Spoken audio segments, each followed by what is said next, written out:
At 81 years young, Arthur Steffee walks with an uneven hitch. His hands are scarred, his fingers gnarled, all results of the manual labor and maintenance chores he regularly undertakes on the 1,200-acre farm he and his wife Patricia call home. They live in Foxburg, Pennsylvania, a town of just 200 people. But among those 200, Arthur and Patricia stand out for all they contribute to their community that goes above and beyond most any private or public development. This lifestyle is relatively new to the Steffies, as until 1996 their lives were completely intertwined in the world of Arthur's career as an orthopedist. While Patricia aided Arthur as his surgical nurse, Dr. Steffee made history in Cleveland, Ohio operating rooms, where he changed the lives of patients tormented with crippling back problems.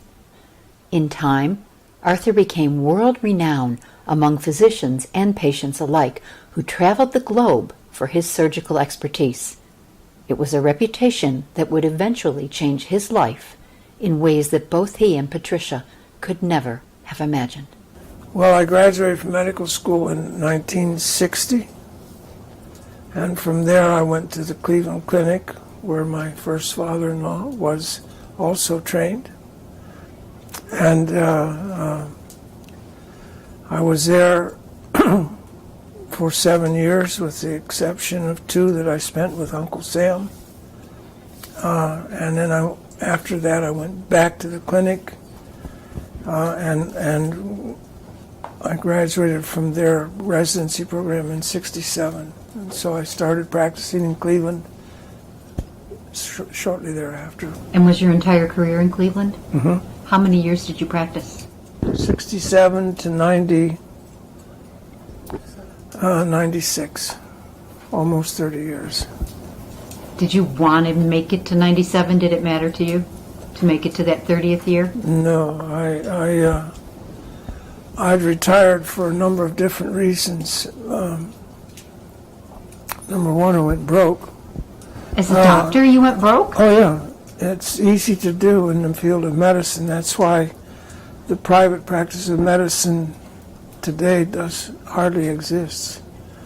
For instance, in Cleveland, you're either an employee of the Cleveland Clinic or the university hospitals.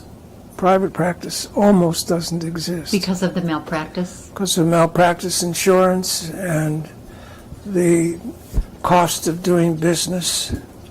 For instance, when I started, we had one secretary for 2 of us. My partner in orthopedics was at St. Vincent's Charity Hospital, where I practiced my whole career, downtown in Cleveland. We had one secretary that did everything: schedule our appointments for the office, schedule our surgeries for the OR, did all our billing, did everything.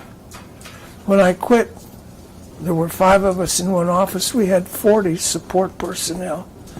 All those 40 people wanted to be paid every 2 weeks. The rent went up. And at a final meeting, when our business manager said, gentlemen, you have to go take a loan out tomorrow for about $600,000 because your malpractice bill tomorrow is due. Mind you, this is 20 years ago. It was $450,000 so we could open the door the next day. And by the way, you haven't paid your office rent in over a year, so you owe $90,000 to the hospital for that. And there's a few other bills that we need to take care of, so $600,000 ought to cover it. And I thought, you know what? If I've been in practice nearly 30 years and I have to go out and take out a loan tomorrow to open the door so that I can go beat my head against the wall some more, I don't think I'm interested in doing that. And so I quit. Fortunately, I had a company that I'd started. Most physicians don't start companies. I did. I started the first company that was involved with spinal surgery, implants, and equipment and tools and things. When you say the first company, do you mean in the United States? In the whole world. There was no other company. We were the first to start producing material only for the spine. That's all we did. What got you to that place? And when in your career did you start on that path? I had always been doing things that were sort of at the edge of the envelope, so to speak. And I always liked to think that, for instance, 20 years after I started practicing, I realized that I wasn't doing anything that I was trained to do.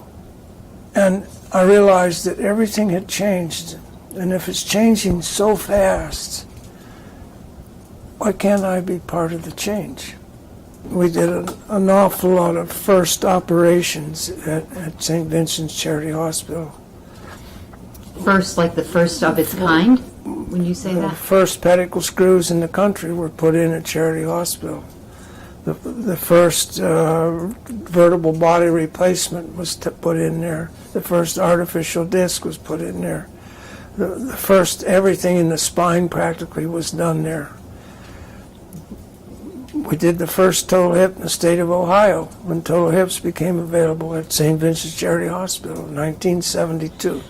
Today, the people think that everything has to be done that is approved by the FDA. Mm-hmm.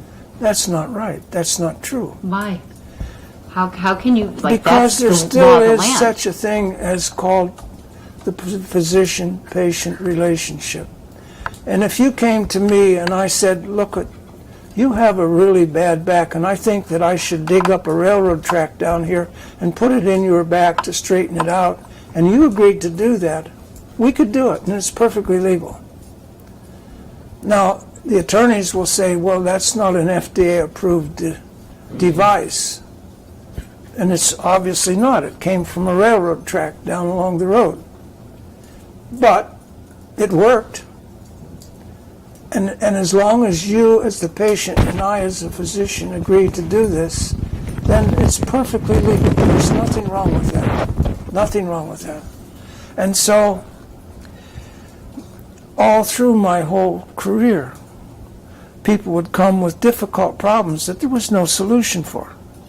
And you say, well, look, I think that maybe we can try this and it will work. And if you're willing to do that gamble, I'm willing to try it with you. And that's how I did my whole career. And that's how we did the spine work. Is to get into the spine work was, when we started with pedicle screws, there was absolutely no way to fix most of these spines. None. But you know, the first people on the block doing things are the ones that get the arrows in their back from almost every direction. And so when you try different new things, if something goes the least bit wrong or smells a little bit, then the legal society's right down your tail all the time. And that became a really bad problem.